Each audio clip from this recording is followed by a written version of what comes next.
igreja, com a graça e a paz do Senhor. Amém.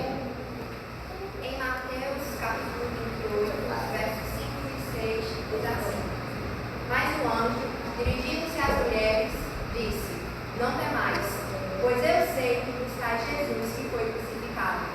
Ele não está aqui, porque já ressuscitou, como havia dito.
Hoje eu fui o dirigente, então, se tivesse problema com o tempo, a culpa era minha mesma. Mas temos aí um bom tempo para que possamos expor as verdades eternas, as sagradas Escrituras. Amados irmãos, nesta época do ano, é enfatizado a Páscoa. E quem é membro desta igreja pelo menos há mais de um ano, ou congrega conosco há mais de um ano, conhece exatamente qual é a visão bíblica acerca da Páscoa, sabe exatamente cada detalhe. Hoje eu irei também revisar a razão da Páscoa, bem como estarei também convocando a igreja para uma análise ainda mais profunda, para que venha sair da superficialidade e venha imergir de modo mais profundo, para entendermos então a Páscoa, que é celebrada pelos cristãos, precisamos olhar para o passado e verificar a Páscoa celebrada pelo povo hebreu, aquele povo que outrora era escravo no Egito e que um dia Deus usou o libertador, a qual sabemos foi um grande profeta, o maior dos profetas, que foi Moisés, para libertar o seu povo. E nós sabemos muito bem que Deus enviou pragas ao Egito, e a 10ª praga foi uma praga terrível, muito forte, né? De modo que só assim, para que Faraó deixasse o povo sair. Algumas pessoas falam: mas foi Deus que endureceu o coração do Faraó. Se você for estudar a fundo a Escritura Sagrada, na verdade você sabe muito bem que Faraó sempre teve o coração duro. Ele, para você ter uma ideia, ele se considerava um Deus, não é? O Horus vivo, o Deus vivo. E eles eram politeístas. Todo animal para eles, claro que eu estou exagerando um pouco, estou usando um exagero, mas quase todo animal era um Deus. E aí, em cada uma das pragas, Deus humilha os deuses do Egito. Mas, para que você analise essas circunstâncias, os propósitos, o simbolismo, ou os sinais, que na verdade apontam para algo maior, você precisa ir lá para Êxodo, capítulo 12, do verso 1 ao 28. Então, você vai deixar a Bíblia aberta.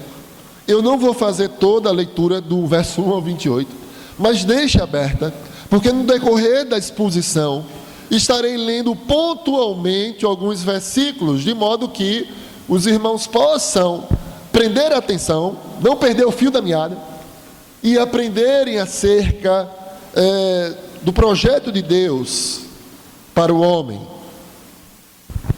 Então, Êxodo capítulo 12.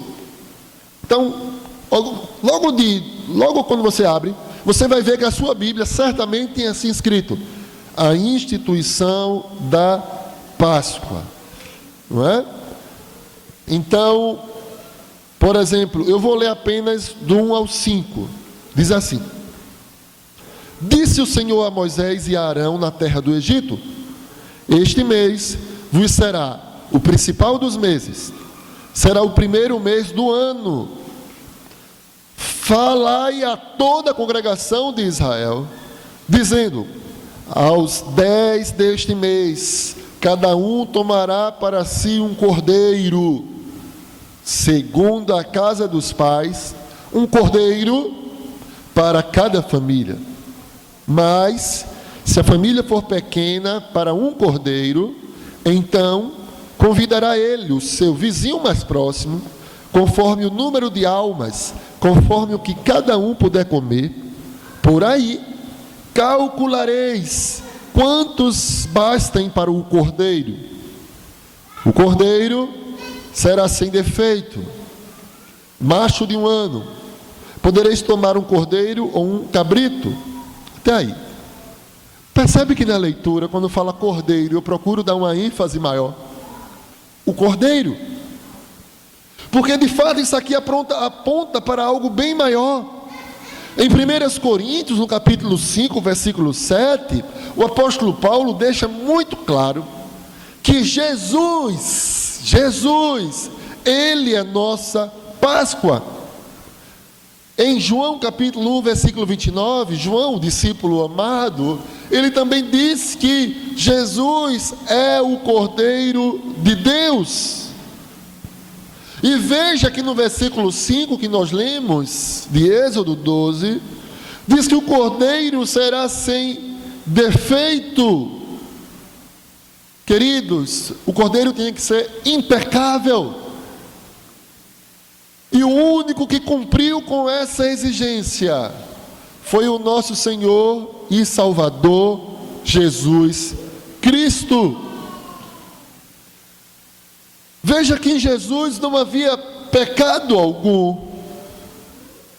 Como diz em Isaías também 53, Jesus, Ele que tomou nossas enfermidades, suportou as nossas dores na cruz, não é? Ele de fato foi inclusive tentado em todos os pontos, como nós também somos tentados. Mas, como alguém disse, houve aquela doce exceção: Jesus não cometeu pecado algum. Como o príncipe dos pregadores, o último dos puritanos, Charles Spurgeon, certa feita declarou, ele desafiou os seus ouvintes em um determinado sermão, e ele disse: você pode encontrar alguma falha em seu Salvador? Você tem alguma coisa para acusá-lo? As suas promessas falharam? E ele disse: ah, não, porque ele é o Cordeiro sem defeito, o Cordeiro puro, o imaculado, o Cordeiro de Deus que tira o pecado do mundo. Nele não há pecado algum. No texto de Êxodo, também diz que o cordeiro tinha que ser separado para o sacrifício 4 dias antes do dia 14, seria no dia 10, conforme está citado no versículo 3. E assim também, Cristo Jesus, o nosso Salvador, ele entrou em Jerusalém no dia exatamente da separação do cordeiro. E Cristo, ele morreu no mesmo dia ali do sacrifício. Ou seja, Cristo Jesus, como disse Paulo, é a nossa Páscoa. Ele ressignificou toda aquela Páscoa celebrada pelos hebreus. Veja ainda que o sacrifício tinha que ser num lugar designado. Jesus Cristo, ele foi crucificado em Jerusalém, e não foi por um acaso, não foi acidental, foi um cumprimento profético. Queridos irmãos, ele precisava ser imolado, o cordeiro, assim, por toda a congregação inteira. E assim Cristo, ele foi de fato sacrificado pelos líderes religiosos, pelos líderes civis, os líderes de Israel e também de Roma, bem como pela vontade da turba popular. Como hoje ainda, em um determinado momento, eu ainda pude assistir naquela encenação A Paixão de Cristo, cujo diretor era Mel Gibson. E em um dado momento, minha filha estava assistindo hoje, e em um dado momento eu vi exatamente quando Pilatos, ele viu que Jesus não tinha cometido crime algum. Na verdade, aquele julgamento era todo equivocado, não é? Porque já começou tudo isso à noite, não é? Não se pode ter um julgamento à noite, né, como foi, ele foi preso à noite. Nós sabemos, né, doutor Bruno, irmão Bruno, pessoa que tem residência fixa não pode ser presa à noite, tem horário para isso, não tinha flagrante nenhum ali, né? E desde aquela época também não poderia, né? Ele não teve direito a um advogado, não teve publicidade no tocante a ter clareza, enfim, o seu julgamento foi todo equivocado. Eu tenho um livro que fala só sobre isso, o julgamento de Jesus. Mas ainda assim Pilatos disse: não vejo crime algum nele. Aí Pilatos achou que ele se achou inteligente. Ele disse: espera aí, eu vou pegar o pior criminoso que eu tenho aqui, um assassino sanguinário, chamado quem? Barrabás. Disse: agora eles vão, não é possível, eles vão soltar Cristo, está resolvido o problema. E quando ele pergunta, não é, devido à Páscoa, era tradição soltar um prisioneiro, quem vocês querem que solte?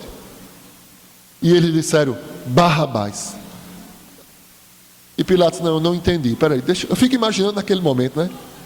Vocês não entenderam, eu vou dizer de novo. Tem aqui esse assassino Barrabás, e tem aquele Jesus chamado Cristo, né, que diz que é de fato o Messias. Quem você quer soltar?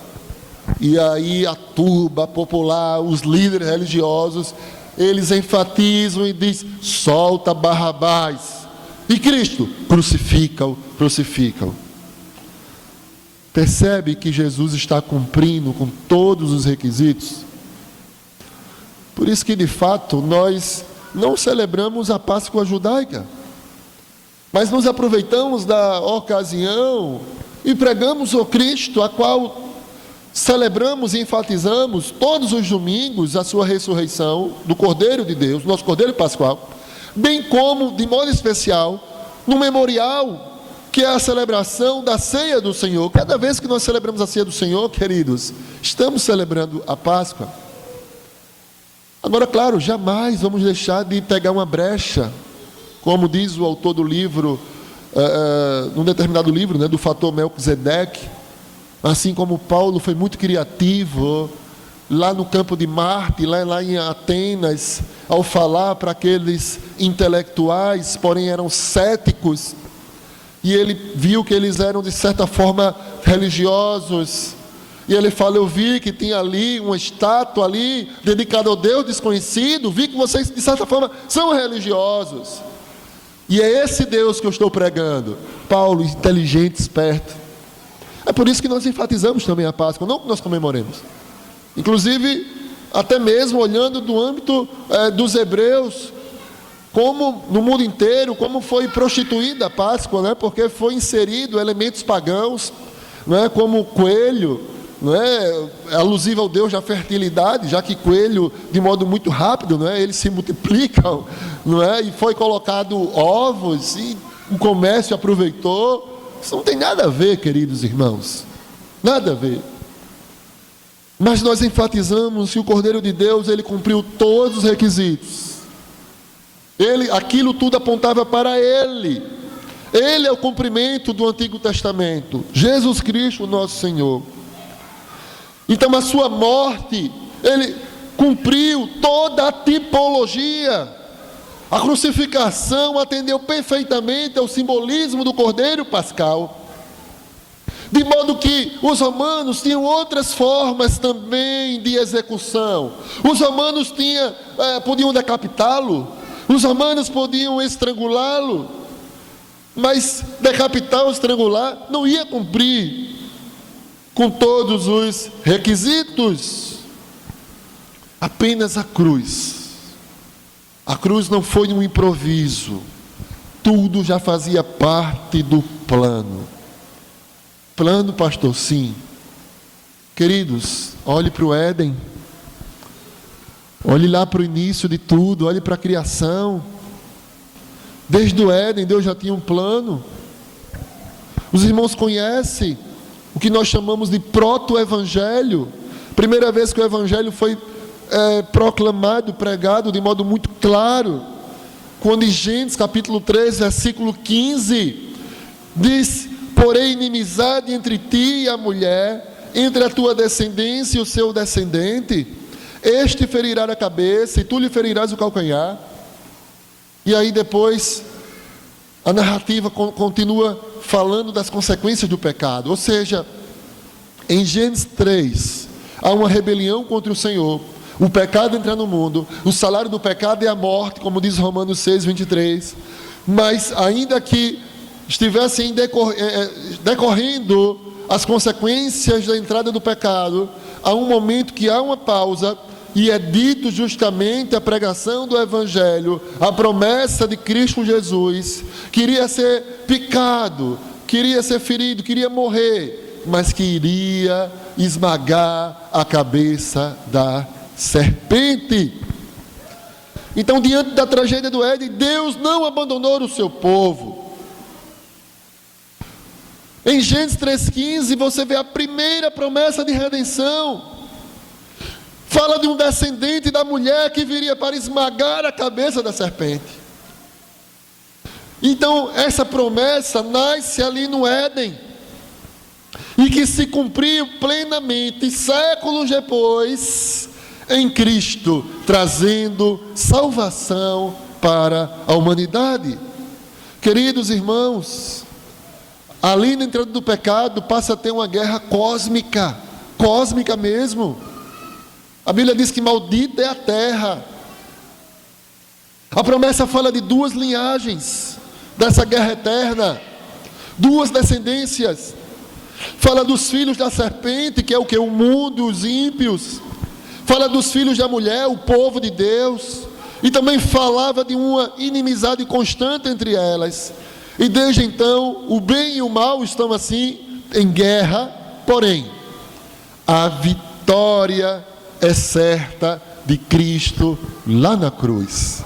É sobre isso que a Páscoa fala.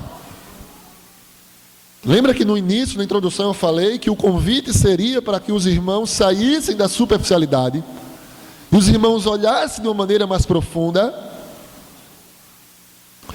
Meus amados, o descendente prometido, na verdade, é Jesus Cristo, que veio ao mundo para cumprir a promessa. E ele cumpriu, que na cruz ele sofreu. Como diz também, além da Bíblia, tem uma música linda de Oficina G3, que nós cantamos lá naquele retiro alguns anos atrás. Não sei se Paula lembra, Gilberto, né? Não precisa cantar hoje não, mas peguei de surpresa, não pode, não se preocupe. Mas diz, na cruz morreu, na cruz sofreu, né? O seu sangue lá na cruz derramou. Aí ele diz, uou, né? Derramou. Satanás, ele feriu o seu calcanhar. Quando uma serpente fere, né? Uma serpente, né? Peçonhenta, venenosa, a pessoa morre. Por isso Jesus Cristo morreu. Mas ele foi derrotado quando ele mata a morte, quando ele ressuscita. E aí o mal foi derrotado de forma definitiva. Queridos, quando você olhar o mundo do jeito que está, não se desespere. Por quê? Porque é como um livro, que já está tudo escrito. Eu sei que a gente, quando compra um livro, fica ansioso para ver logo o final. Algumas pessoas ficam, vou ver logo o final aqui, né? Mas leia do início direitinho, passe por cada capítulo, até chegar no final. Queridos, o final já está determinado, já está declarado, o Cordeiro já venceu. Talvez você ache um absurdo as injustiças sociais, os poderosos, as autoridades que eram para ser justas, mas não são, pessoas que vivem com interesses escusos, quanta desonestidade, quanta falta de temor ao Senhor. Mas um dia, todo homem, vai ter que prestar contas ao Senhor. Todos. Imagina a pessoa que mais te deixa revoltado. Pode ser um político, pode ser alguém do judiciário, que muitas vezes é vitalício, né? Pode ser o que for. Tem mulheres aí de políticos que nunca fizeram nada na vida, aí receberam indicação para um tribunal de contas, é vitalício, ó. Já pensou ganhar 30 mil reais, 20 mil, enfim, para o resto da vida? Por quê? Porque recebeu indicação. Vitalício. Não é? Que mundo é esse? Que país é esse? Isso é só uma palhinha. Vivemos em um mundo caído, mas um dia todos terão que prestar contas ao Senhor Criador de todas as coisas. Um dia todos, cada um de nós, vai ter que prestar contas. Mas, amados irmãos, a promessa do Senhor foi cumprida, porque Ele venceu a morte, e através da sua ressurreição, Ele trouxe vida eterna, a todo aquele que nele crê. Todo aquele. Isso deve ser algo que deve trazer paz para a sua alma, queridos irmãos. Trazer paz, trazer consolo, conforto. Ele morreu para que tivéssemos essa segurança, essa garantia, essa certeza. Por isso que Ele morreu. O que parecia, na verdade, derrota quando Ele morreu, foi, na verdade, a maior vitória de todas. Cristo, o Salvador, Ele derrotou o mal, Ele abriu o caminho para a salvação, o preço do pecado foi pago, está consumado e acabou-se. Eu não sei porque tem gente que quer fazer mais alguma coisa. Não, deixa eu dar uma ajudinha aqui a Cristo. É perdido, não tem ajudinha. Só o sangue do Cordeiro. Lembra que no Éden, quando Deus chama o responsável pela raça, o responsável foi Adão. Diz Adão, sacerdote do lar, é o homem. Se alguém quer discutir isso, discuta com Deus. E disse: onde você estava? Vimos que estava nu e nos escondemos do Senhor. Quem te disse que estava nu? Não é? E aí eles fizeram roupas com folhas. Mas a Bíblia diz que Deus em seguida faz roupas com pele de animal. Pele de animal, um sacrifício foi feito para cobrir a nudez do homem. Queridos, sem derramamento de sangue, não há remissão dos pecados. Não há nada que o homem possa fazer para se salvar. Só o sangue do Cordeiro, só Jesus Cristo salva. Não tem outro meio, como disse Jesus: eu sou o caminho, a verdade e a vida. Ninguém vem ao Pai senão por mim. O apóstolo Paulo, o apóstolo de Cristo Jesus, ele também fala em Efésios capítulo 2, verso 8 e 9: pela graça sois salvos. É um favor imerecido por meio da fé. Isso não vem de vós, é um dom de Deus, um presente do Senhor, e não vem por obras, para que ninguém se glorie. É o que diz as Sagradas Escrituras. Meus amados irmãos, a nossa fé, ela ganha grande força pelo fato de que vemos o nosso Senhor e Salvador Jesus Cristo, não apenas como cumprimento do tipo, mas por ser a única tipificação perfeita e real em todos os detalhes requeridos. Por isso que é errado quando alguém diz: toda religião leva para Deus. Não, não é toda religião que leva para Deus. Só há um caminho, só Cristo Jesus. Diz no verso 46 de Êxodo 12 que nenhum osso do cordeiro poderia ser quebrado. Olha a riqueza de detalhes. Nenhum osso de Jesus foi quebrado. Ainda eu gostaria de enfatizar para os irmãos que o nome Páscoa, quando vem lá do Antigo Testamento, daquele sentido do povo hebreu, do hebraico, significa passagem. Sabe por que passagem? Porque a 10ª praga era justamente a morte de todos os primogênitos, inclusive dos animais. E aí, para que o povo de Deus também, o seu primogênito não morresse, já pensou? O primogênito de todo mundo do Egito, para que não morresse, tinha que aspergir sangue, conforme nós lemos, do cordeiro, nos umbrais das portas. Porque quando o anjo da morte fosse passar pela casa, aí ele iria ver o sangue, então ele ia dizer: opa, aqui não. Aí ele passava sobre passagem, essa casa não, porque aqui nessa casa tem o sangue do cordeiro. Agora na casa que ele passasse e não tivesse, o primogênito iria morrer, seja de gente ou seja de animal. Quando morrem os animais, também está mostrando a vitória do Senhor sobre todos os deuses do Egito. Todos os deuses do Egito. Como eu já falei, para o egípcio naquela época, quase todo animal era alguma divindade, ou representava alguma divindade. Queridos irmãos, então no versículo 12 de Êxodo 12 diz: porque naquela noite passarei pela terra do Egito, ferirei na terra do Egito todos os primogênitos, desde os homens até os animais, executarei juízo sobre todos os deuses do Egito. Eu sou o Senhor. Por isso que os primogênitos animais morreram. Então, deuses semelhantes a algum animal, feições humanas. Então, mostra a impotência das divindades para protegê-lo. E aqui eu queria ressaltar uma coisa muito prática para nossas vidas. Não confie em nada, nem ninguém. Não confie em nada inferior, menor que o nosso Deus. Não confie.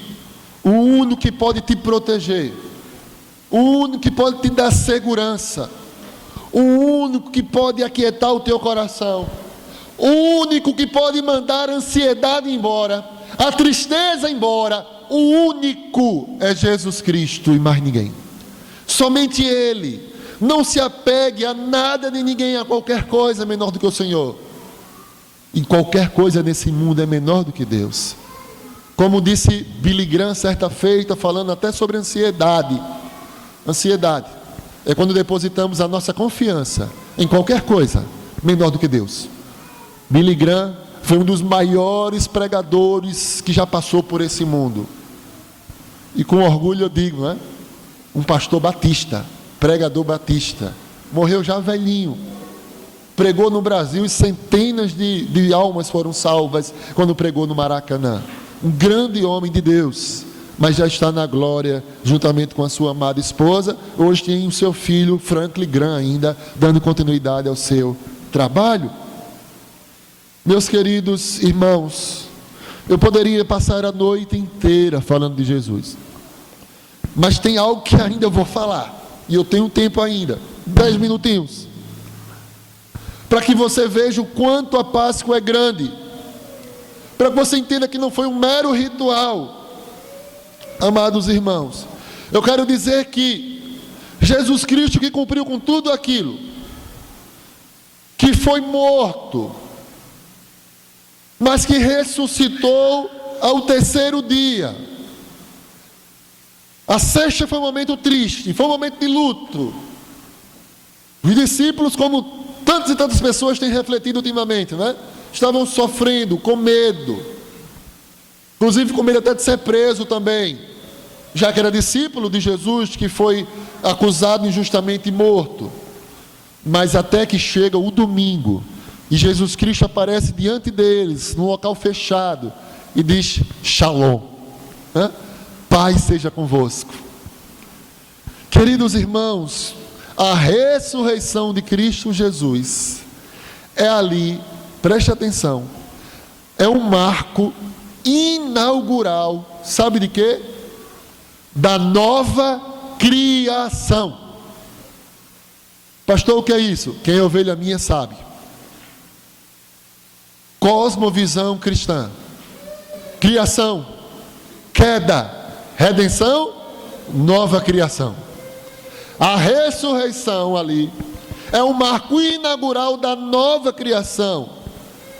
Lá em Romanos 8, amados irmãos, diz que a criação geme, a natureza geme, tal como a mulher que está tendo dores de parto. A criação está ali gemendo, suportando angústias, aguardando o dia da sua redenção.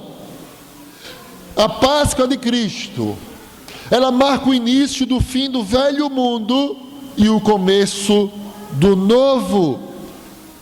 Temos esperança, porque Cristo ressuscitou. Queridos, sabe qual é a esperança do crente? É muito mais do que ir para o céu. Primeira vez que eu ouvi isso, confesso que eu fiquei pensativo, porque eu já ouvi isso com mais de 30 anos num seminário teológico. E o meu professor de missiologia bíblica, e ele disse assim: a esperança do crente não é ir para o céu. Eu disse: como assim? Porque a vida inteira eu pensei que era essa a esperança, que era ir para o céu. Tantos e tantos anos. Olha quantas nossas igrejas são carentes de uma boa teologia. Eu digo: e aí é o que, professor? Qual é a nossa esperança? A nossa esperança é a ressurreição dos mortos. Porque dentro do plano perfeito de Deus, desde a queda, que todo o cosmo, todo mundo foi amaldiçoado, mas em Cristo Ele promete a ressurreição e a restauração de todas as coisas. Quando Cristo ressuscita dentre os mortos, como está em 1 Coríntios capítulo 15, Paulo explicando para aqueles crentes acordarem: acorde! E Paulo fala da nossa ressurreição. Então significa que em Cristo temos esperança de um dia receber um corpo glorioso, um corpo glorificado. Temos esperança de fato um dia ressuscitarmos e vamos viver eternamente em um novo céu e uma nova terra, conforme já está prometido, tanto no Antigo Testamento, como também no Novo. É isso que nós esperamos. Como diz em Colossenses 1,18, Jesus Cristo é o primogênito dentre os mortos. Como diz em 1 Coríntios 15:20, porque Cristo ressuscitou com o corpo glorificado, tornando-se as primícias dos que dormem. Ele foi o primeiro a ressuscitar. Então, meus amados irmãos, temos essa esperança em Cristo Jesus. Como disse ainda em 1 Coríntios capítulo 15, nos próximos versos, ele nos mostra que ele promete não uma mera existência espiritual, como alguns pensam, que vamos para o céu, vai ser uma alma penada voando, vamos voar, é o céu, é isso. Não, não é isso. Mas a redenção completa do nosso ser inclui também o nosso corpo. A ressurreição de Cristo é a garantia e o modelo da nossa própria ressurreição futura para uma vida eterna, na presença de Deus, nos novos céus e nova terra. Há uma promessa da criação restaurada. Creio que quem são minhas ovelhas não vão achar isso estranho. Já achou no começo, não, Ávila? Lembra lá na loja? Mas rapaz, pastor Fernando, gente tão boa, veio com essas conversas de ressurreição, de novo céu e nova terra. Como é que é isso? Se brincar, se especializou, sabe mais do que eu agora. Não é, Ávila? É a cosmovisão cristã. A esperança cristã vai além do destino individual. Ela abraça o plano de Deus para toda a sua criação. Toda a criação será restaurada. 2 Pedro 3,13 diz que ansiamos pelos novos céus e nova terra, nos quais habita justiça. Em 2017, esse foi o tema do nosso acampamento lá na Chácara Paraíso. Foi isso, novos céus e nova terra, conforme está também na música lá da oficina G3, né? Novos céus e nova terra.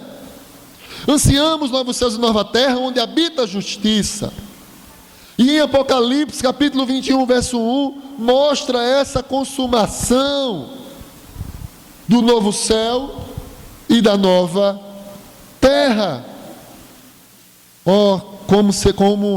Como eu almejo que o Santo Espírito de Deus coloque essa palavra no coração de todos os crentes. Apocalipse 21 diz: vi novo céu e nova terra, pois o primeiro céu e a primeira terra passaram, e o mar já não existe. Vi também a cidade santa, a Nova Jerusalém, que descia do céu da parte de Deus, ataviada como noiva, adornada para o seu esposo. Porque os crentes só querem ouvir aquilo que sei nem explicar por quê. Porque fica dando ouvidos a filmes que diz coisa com coisa, como Deixados para Trás, ficção, livro de ficção. Porque não se propõe a ficar joelhos em terra e clamar a Deus para que o seu Santo Espírito traga iluminação à sua mente, iluminação ao seu coração. Porque não se debruça a estudar as Sagradas Escrituras, porque não passa a refutar boa parte, quem sabe até a maioria das músicas ditas cristãs, ou ditas gospel, que a maioria é terrível, é só exaltação ao homem. Porque não se levanta para refutar os falsos mestres, os falsos profetas, as falsas que dizem que são pastoras. Não existe pastora na Bíblia, não tem isso. Os ditos apóstolos, porque não se levantam contra isso, mas só querem massagear o ego, né? Só o ego, emoção. Não adianta. Um dia todos nós vamos prestar contas ao Senhor, e o Senhor vai dizer que sempre tem um remanescente fiel de pregadores, pregando tão somente a Bíblia, não pregando o que o homem queria ouvir, mas pregando a vontade do Senhor. Meus amados irmãos, a paz que é a garantia irrevogável de que o propósito original de Deus para um cosmos perfeito, um mundo perfeito, será triunfalmente realizado. Essa é a nossa esperança. E por isso que continuamente nós celebramos o memorial da Páscoa, a qual nós chamamos de ceia do Senhor. Por isso, na noite em que Jesus cumpriu a antiga aliança, ou melhor, a antiga Páscoa, Jesus instituiu a ceia do Senhor. Percebe? Ele instituiu a ceia do Senhor no dia que ele estava cumprindo. Então, na Páscoa, mostra uma fé fundamentada na esperança cósmica, ou seja, esperamos novos céus e nova terra, e nós celebramos isso também na ceia do Senhor. Portanto, verdade que a Páscoa, ela assegura o nosso perdão individual e também vida eterna, mas a sua magnitude se revela na dimensão cósmica da nova criação, na esperança da nossa ressurreição corporal e na restauração final de todas as coisas. Será que você alguma vez já tinha pensado com essa profundidade? Por isso que sempre quando estamos diante de um culto fúnebre, diante de um velório, eu sempre lembro das palavras de Jesus que disse: eu sou a ressurreição e a vida, aquele que crê em mim, ainda que morra, viverá. Sempre olho para Cristo, porque temos esperança que um dia, aquele que se foi, se morreu em Cristo Jesus, ele vai receber um novo corpo, um corpo incorruptível, para viver aonde? Em um novo céu, em uma nova terra, onde habita justiça.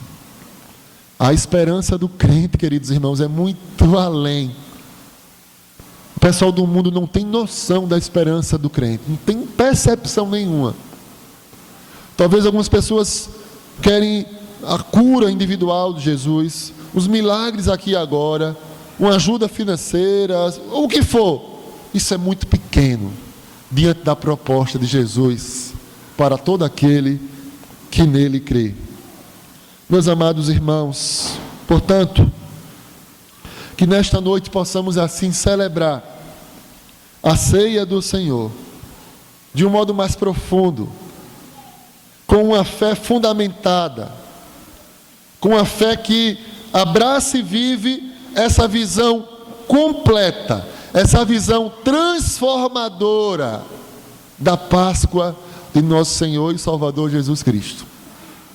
Que em nome de Jesus, que você possa crer, que o Senhor possa lhe dar visão espiritual, e com esta visão, a partir de hoje, que venha trazer implicações de mudanças de vida, mudança na atitude do seu proceder, mudança na sua visão de mundo, que as suas decisões venham ser pautadas dentro de uma cosmovisão bíblica, dentro de uma cosmovisão cristã, dentro da profundidade bíblica, que você possa viver para a glória do Senhor, viver feliz, alegre, independente das circunstâncias, justamente porque o Cordeiro venceu, porque Ele vive, e nós temos a esperança.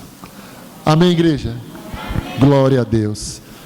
Eu quero convidar o diácono André, a irmã Jaqueline também.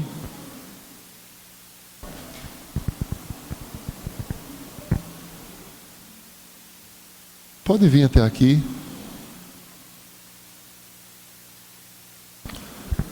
Com esse entendimento, nós vamos celebrar a ceia do Senhor. Eita, que bênção!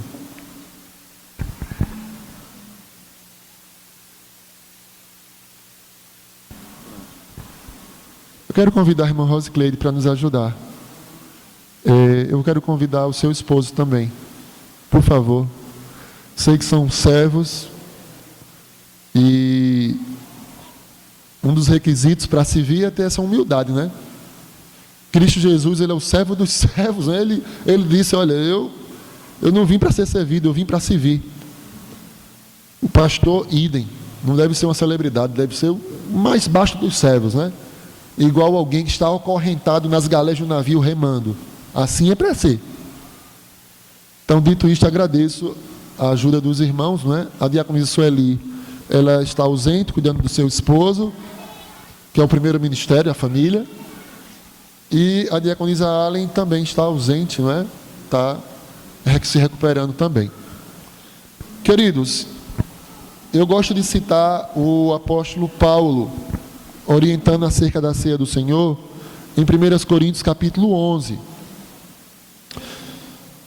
E eu gostaria também de orientar a igreja a que participe da ceia do Senhor quem está em comunhão com a igreja. Ainda que você seja de outra igreja, se você estiver em comunhão com seus irmãos, se você passou pelo batismo, você pode participar. Mas a palavra do Senhor nos dá outras instruções, eu peço que os irmãos fiquem atentos. O apóstolo Paulo disse que, a partir do 26, que todas as vezes que comerdes o pão, beber o cálice, anunciais a morte do Senhor até que Ele venha. Por isso, aquele que comer o pão ou beber o cálice do Senhor indignamente, será réu do corpo e do sangue do Senhor. Examine-se, pois, o homem a si mesmo, e assim coma do pão e beba do cálice. Pois quem come e bebe sem discernir o corpo, come e bebe juízo para si. Eis a razão, porque há entre vós muitos fracos e doentes, e não poucos que dormem. Porque se nos julgássemos a nós mesmos, não seríamos julgados. Mas, quando julgados, somos disciplinados pelo Senhor, para não sermos condenados com o mundo. Então, Paulo traz um alerta, né, para a igreja. Ele pede que a gente venha discernir, saber que nós estamos participando desse memorial simbólico, com todas as implicações que eu falei no sermão, e eu poderia continuar enfatizando outras.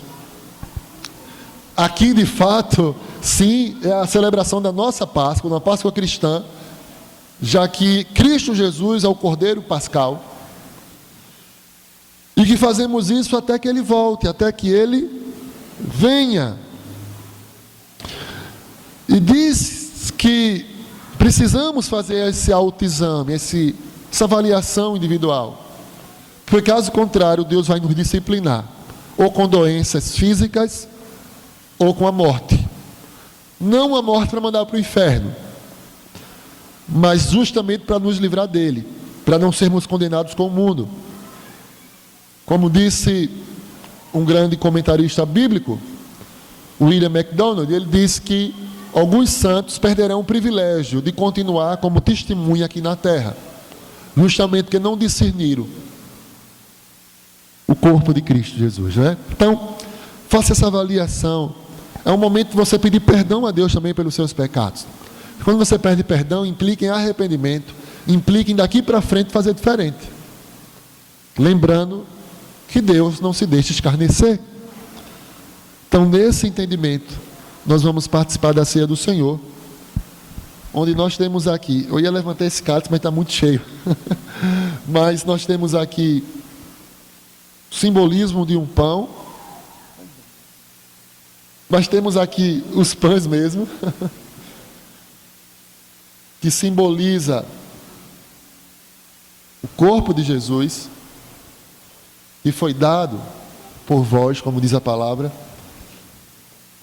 por cada um de nós, e temos o seu sangue, o vinho que simboliza o seu sangue, o vinho que simboliza o seu sangue. Por que eu falo isso? Porque se eu dizer que é o sangue, tem algo errado aqui. Se for o sangue, o pH vai ter que estar entre 7,35 a 7,45 aproximadamente. Mas aqui não é exatamente isso. Certamente já estaria hemolizado, que não é o sangue, é o vinho. Vai se transformar no ato? Não. É um simbolismo. Mas que foi assim que ele instituiu. A ceia do Senhor foi com pão e vinho. Então, entendemos que é uma maneira que se aproxima bastante da proposta da ceia do Senhor. É esse pão e o vinho. E esse aqui não é alcoólico. Então, você vai poder dirigir. Tá certo, queridos irmãos? Então, dito isto, nós vamos orar. Vamos ficar de pé. Nós vamos orar, consagrar os elementos ao Senhor. que apesar de ser um simbolismo, mas tem toda uma seriedade, porque é uma ordenança do Senhor. Tá bom? Eu vou dar a oportunidade para o diácono André orar agradecendo a Deus pelo pão. E depois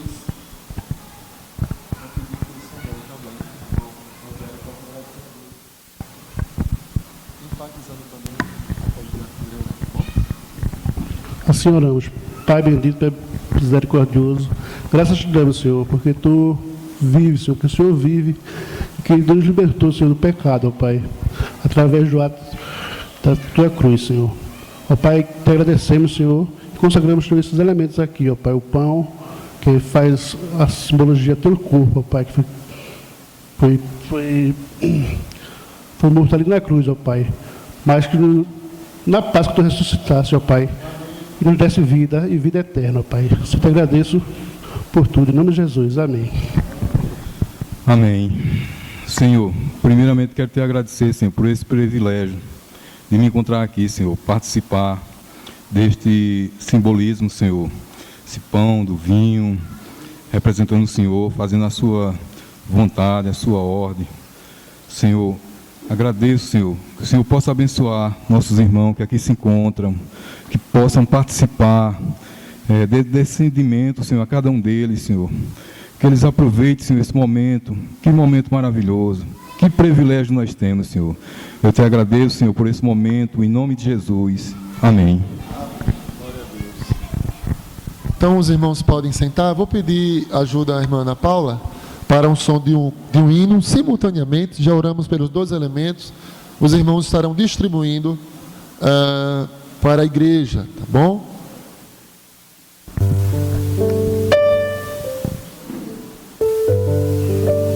Lembrem de, quando pegar os elementos, aguardar. Aguardem uns aos outros, que eu estarei orientando o momento de participarmos todos juntos.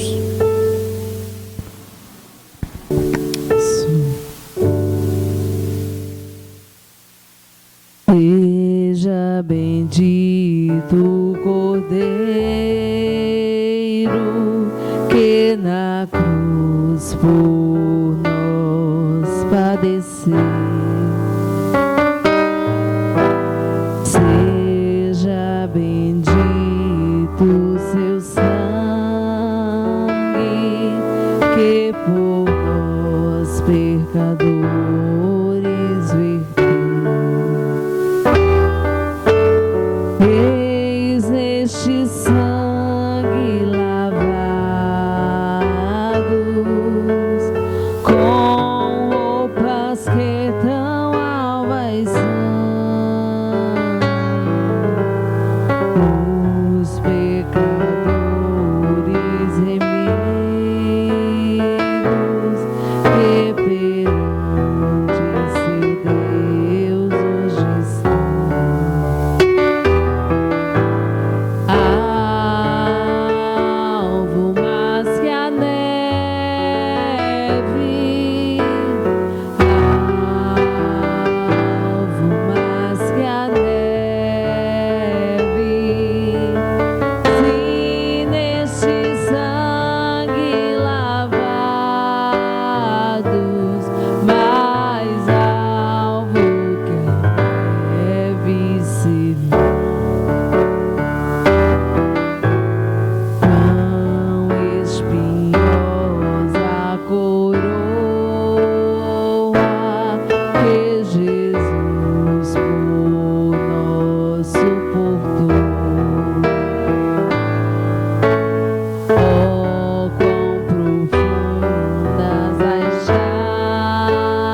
Glória a Deus. Algum irmão deixou de receber algum dos elementos? Se deixou, faça um sinal.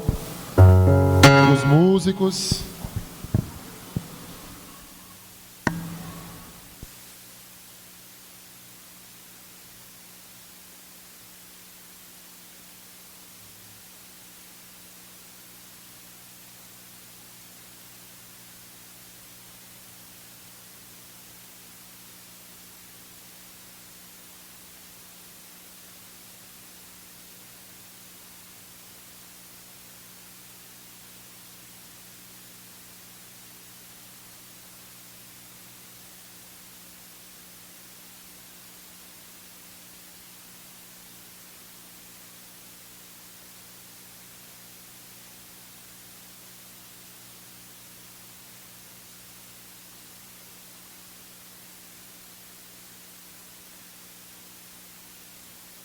Vamos ficar de pé?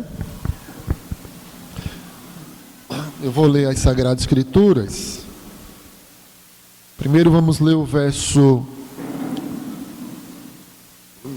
24, vamos participar. Depois eu leio o seguinte verso e iremos participar depois com o vinho.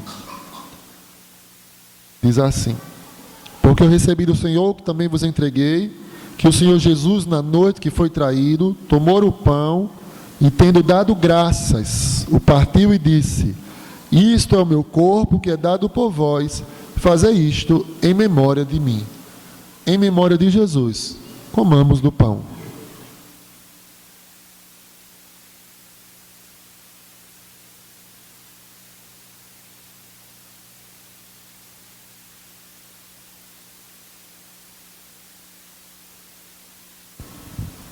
Amém.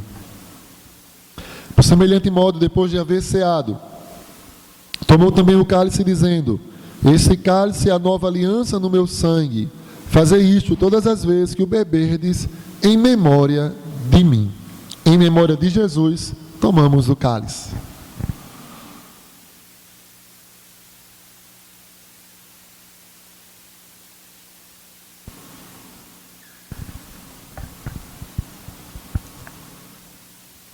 Poderoso Deus, graças te damos por esse privilégio. Ó Deus, obrigado por tua palavra, onde o Senhor já adiantou o nosso futuro. O futuro de nós, pobres pecadores, mas que um dia fomos alcançados por tua graça, pelo teu amor. Muito obrigado. Obrigado pela certeza de salvação, de vida eterna. Muito obrigado pelo teu imenso amor. Muito obrigado, Senhor, porque na ressurreição de Cristo Jesus, nós também podemos ter esperança. Esperança, na verdade, que é uma certeza também da nossa ressurreição. A morte não tem a palavra final em nossas vidas, porque o Cordeiro de Deus, o nosso Senhor e Salvador Jesus Cristo, a venceu, ó Pai. Muito obrigado. Ó Deus, que essa esperança venha ficar nítida no coração de todos aqueles que ainda não têm essa convicção. Ó Pai, em nome de Jesus, salva vidas, Senhor Deus. Ilumina, esclarece, ó Deus, tira a venda dos olhos. Salva, ó Pai, os entes queridos da nossa família, que não entendem, que acham que vai ser uma religião que vai salvar. Ó Deus, que acha que são boas obras ou algumas práticas. Salva os entes queridos que nós tanto amamos, mas que ainda não foram alcançados por tua graça, Senhor Deus. Ó Pai, faz esse milagre, maior dos milagres, Senhor Deus. Salva-os, que eles possam entender que é muito mais do que frequentar uma igreja, um culto, mas que possa haver um novo nascimento, que é ser selado com o Santo Espírito da promessa. Espírito Santo que está conosco todos os dias, em todos os momentos. Por pior que sejam as circunstâncias, as situações, nós nunca estaremos só. Que eles possam entender que Cristo é suficiente. Não precisamos de outra coisa que não seja o Salvador. É o sentido da nossa vida, da nossa existência. Nós de fato vivemos o cristianismo e não tão somente participar de uma religião. Ó Deus, agora esse entendimento só é possível com o toque do teu Santo Espírito, Portanto, salva nossos entes queridos que não são salvos. Salva, Pai, talvez vidas que ouviram essa palavra pela internet ou estão aqui nesta noite. O Senhor sabe de todas as coisas, só o Senhor conhece os corações, e aumenta cada vez mais a firmeza de todos que fazem a primeira Igreja Batista de Santa Cruz. Aumenta a convicção, a fidelidade ao Senhor, que a cada dia que o Senhor nos conceda de vida, a cada respirar, possamos de fato viver para o louvor da Tua glória. Ó Jesus, perdoa os nossos pecados, tem misericórdia de nós e faz de nós o servo, a serva, a igreja que o Senhor deseja que sejamos. É o que nós te suplicamos, no nome de Jesus. Amém. A igreja pode sentar, e ao som ainda de um cântico, ou de um hino, eu peço ajuda aos irmãos para fazer recolhimento dos cálices. Amém.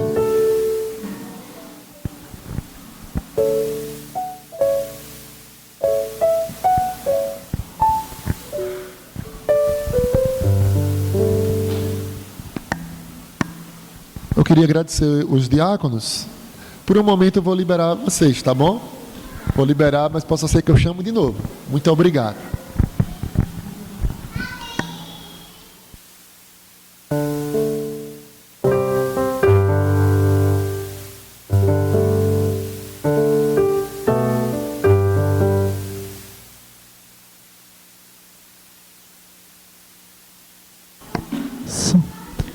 Já refúgio a glória eterna de Jesus, o Rei dos Reis. Breve os reinos deste mundo seguirão as suas leis.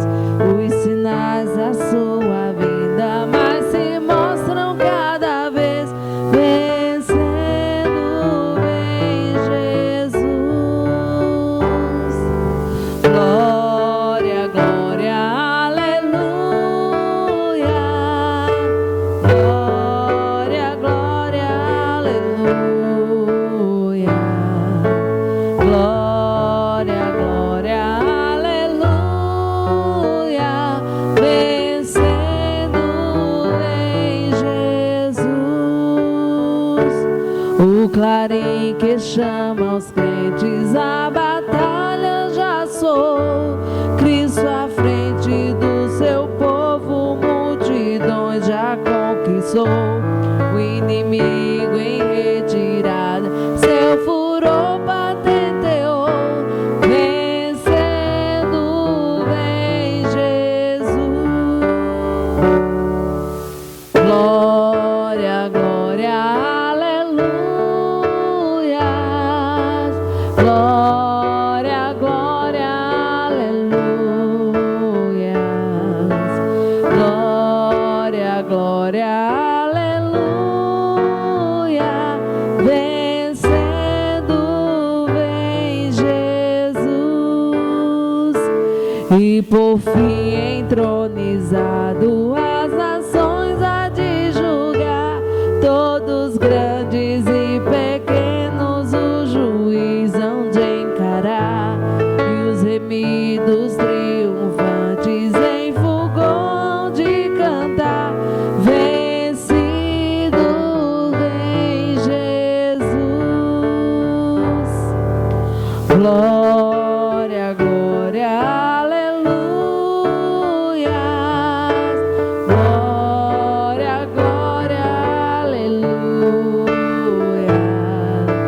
Glória, glória, aleluia. Vencido tem Jesus.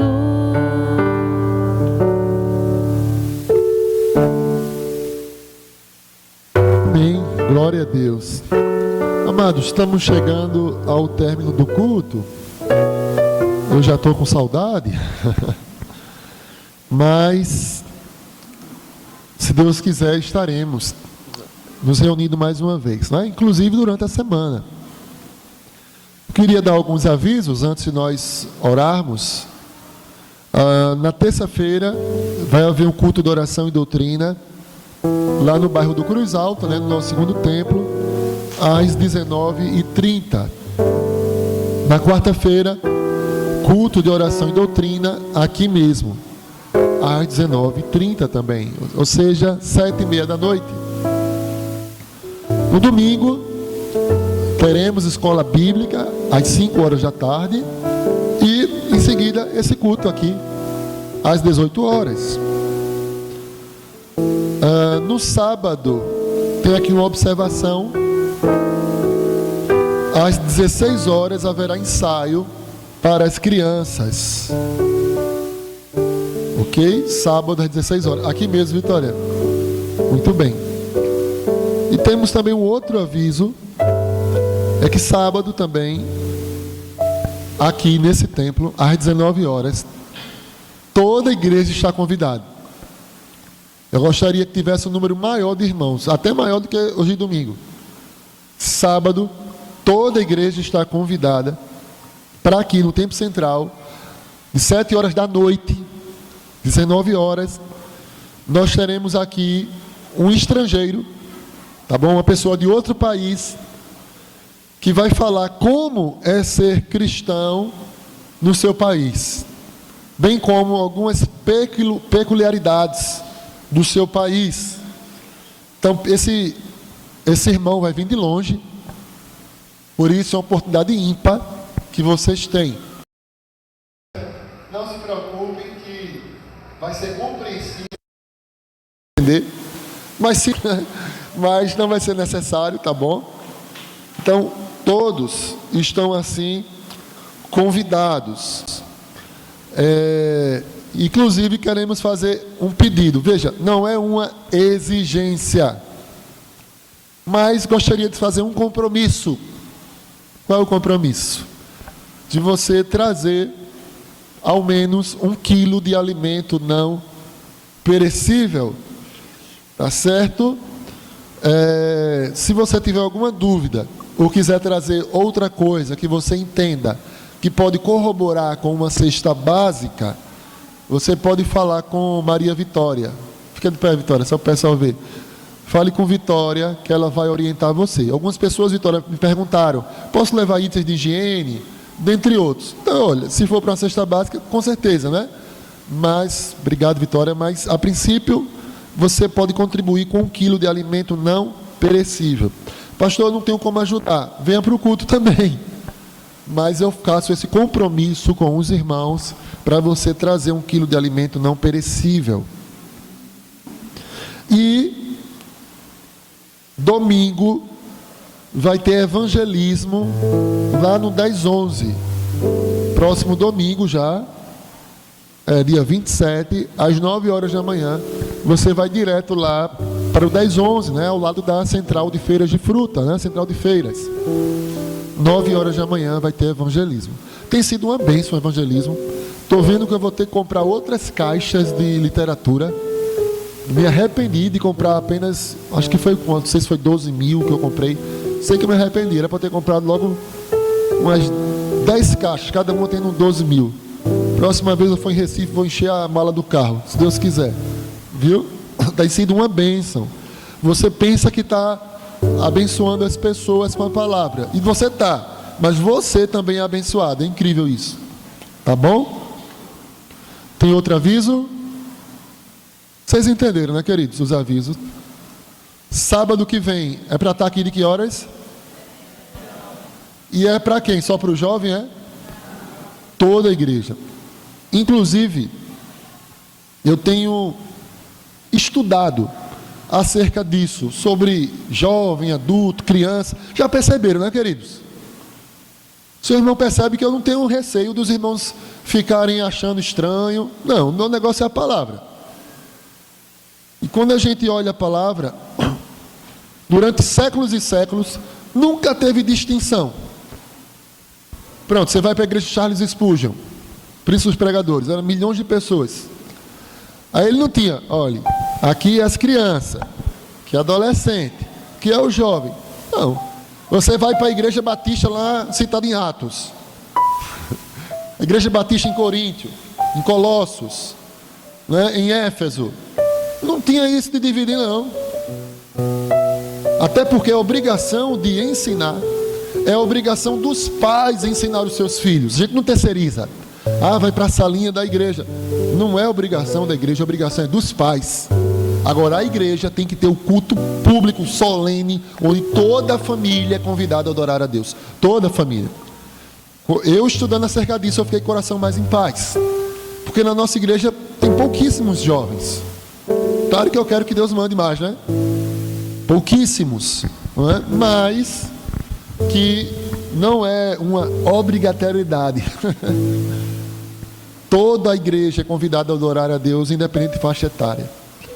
Mas louvado seja Deus, porque Ele é tão bom, que Ele tem mandado crianças para a nossa igreja, que um dia serão juniores, adolescentes, serão jovens, serão adultos, serão idosos, e estarão dando seguimento à primeira igreja batista de Santa Cruz. Essa igreja, ela é muito amada pelo Criador de todas as coisas. Queridos, Ele plantou essa igreja, foi Ele, em 1940.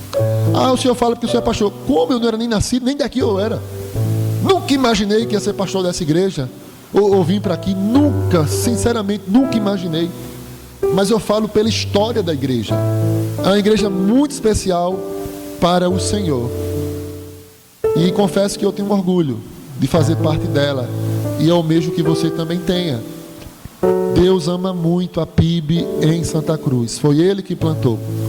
E certamente, assim como na igreja de Apocalipse, que tinha os anjos guardiões, que não era o pastor, anjo da igreja não é pastor, coisa nenhuma, tá certo? Era um anjo de verdade. Também há um anjo guardião da PIB em Santa Cruz. E essa igreja passou por tantas e tantas situações, mas permanece de pé. E com certeza, vivendo sempre um renovo para a honra e glória do Senhor.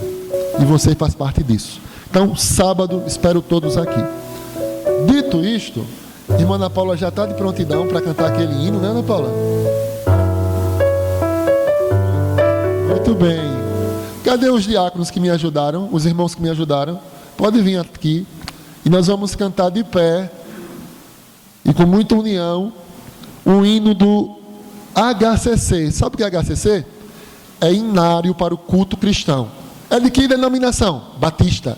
Não é só o cantor cristão, não é? Não. Temos o cantor cristão, Débora, e temos o hinário para o culto cristão. É recente, pastor. Desde os anos 80, faz tempo. Só que a gente precisa aprender os hinos. Tá bom? Vamos cantar? Após o canto, eu termino com a bênção apostólica. Somos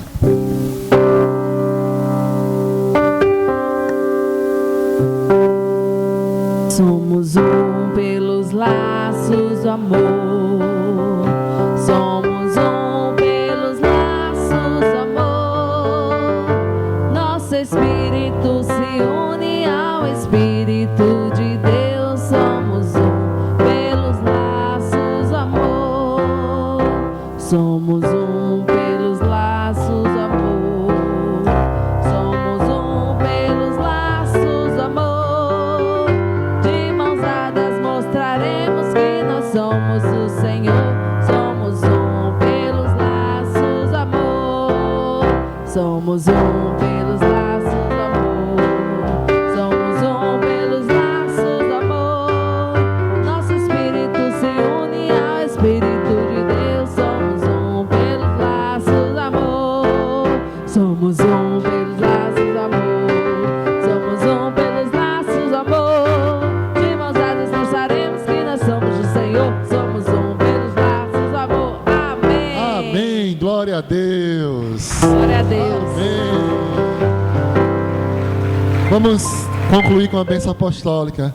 Que a graça do Senhor Jesus, o amor de Deus e a comunhão, as consolações do Santo Espírito de Deus seja para com todo o seu povo, hoje e sempre. Amém.